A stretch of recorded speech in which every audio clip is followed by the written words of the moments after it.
एक गांव में एक किसान रहता था। उसके परिवार में उसकी पत्नी और एक लड़का था। कुछ सालों के बाद पत्नी की मृत्यु हो गई।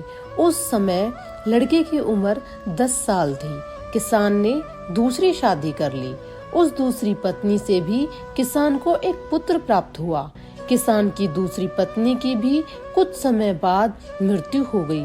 किसान का बड़ा बेटा जो पहली पत्नी से प्राप्त हुआ था, जब शादी के योग्य हुआ तब किसान ने बड़े बेटे की शादी कर दी। फिर किसान की भी कुछ समय बाद मृत्यु हो गई। किसान का छोटा बेटा जो दूसरी पत्नी से प्राप्त हुआ था और पहली पत्नी से प्राप्त बड़ा बेटा दोनों साथ साथ रहते थे। कुछ समय बाद किसान के छोटे लड़के की तबीयत खराब रहने लगी। बड़े भाई ने कुछ आसपास के वैद्यों से इलाज करवाया, पर कोई राहत ना मिली। छोटे भाई की दिन ब दिन तबीयत बिगड़ती जा रही थी और बहुत खर्च भी हो रहा था। एक दिन बड़े भाई ने अपनी पत्नी से सलाह की कि यदि ये छोटा भाई मर जाए तो हमें इसके इलाज के लिए पैसा खर्च ना करना पड़ेगा और जायदाद में आधा हिस्सा भी नहीं देना पड़ेगा। तब उसकी पत्नी ने कहा कि क्यों ना किसी वैद्य से बात करके इसे जहर दे दिया जाए। किसी को भी पता न चलेगा, किसी रिश्तेदारी में भी कोई शक न करेगा कि बीमार था, बीमारी से मृत्यु हो गई। बड़े भाई ने ऐसा ही किया। एक वैद्य से बात की कि आप अपनी फीस बताओ, ऐसा करना मेरे छोटे बीमार भाई को दवा के बहाने से जहर देना है। वैद्य ने बात मान ली और लड़के को जहर दे दिया और लड़के की मृत्यु हो गई। उसके भाई भाभी ने खुशी मनाई कि रास्ते का कांटा निकल गया, अब सारी संपत्ति अपनी हो गई। उसका अंतिम संस्कार कर दिया गया। कुछ महीनों पश्चात उस किसान के बड़े लड़के की पत्नी को लड़का हुआ। उन पति पत्नी ने खूब खुशी मनाई, बड़े ही लाड प्यार से लड़के की परवरिश की।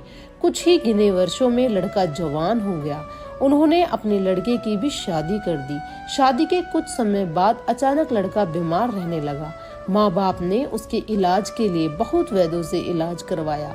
जिसने जितना पैसा मांगा दिया, सब कुछ दिया ताकि लड़का ठीक हो जाए। अपने लड़के के इलाज में अपनी आधी संपत्ति तक बेच दी, पर लड़का बीमारी के कारण मरने की कगार पर आ गया। शरीर इतना ज्यादा कमजोर हो गया कि अस्थि पिंजर शेष रह गया था। एक दिन लड़के को चारपाई पर लेटा रखा था और उसका पिता साथ में बैठा अपने पुत्र की ये दयनीय हालत देखकर दुखी होकर उसकी ओर देख रहा था। तभी लड़का अपने पिता से बोला कि भाई, अपना सब हिसाब हो गया, बस अब कफन और लकड़ी का हिसाब बाकी है, उसकी तैयारी कर लो। ये सुनकर उसके पिता ने सोचा कि लड़के का दिमाग भी काम नहीं कर रहा है बीमारी के कारण, और बोला, बेटा मैं तेरा बाप हूँ, भाई नहीं। तब लड़का बोला, मैं आपका वही भाई हूँ जो आपने जहर खिलवाकर मरवाया था। जिस संपत्ति के लिए आपने मरवाया था, मुझे अब वो मेरे इलाज के लिए आधी बिक चुकी है, आपकी शेष है, हमारा हिसाब हो गया। तब उसका पिता फूट फूट कर रोते हुए बोला कि मेरा तो कुल नाश हो गया, जो किया मेरे आगे आ गया, पर तेरी पत्नी का क्या दोष है जो इस बेचारी को जिंदा जलाया जाएगा। उस समय सती प्रथा थी, जिसमें पति के मरने के बाद पत्नी को पति की चिता के साथ जला दिया जाता था। तब वो लड़का बोला कि वो वैद्य कहाँ है जिसने मुझे जहर खिलाया था। तब उसके पिता ने कहा कि आपकी मृत्यु के 3 साल बाद वो मर गया था। तब लड़के ने कहा कि ये वही दुष्ट वैद्य आज मेरी पत्नी के रूप में है, मेरे मरने पर इसे जिंदा जलाया जाएगा। शिक्षा, हमारा जीवन तो उतार चढ़ाव से भरा है, इसके पीछे हमारे अपने ही कर्म होते हैं। हम जैसा बोएंगे वैसा ही काटना पड़ेगा।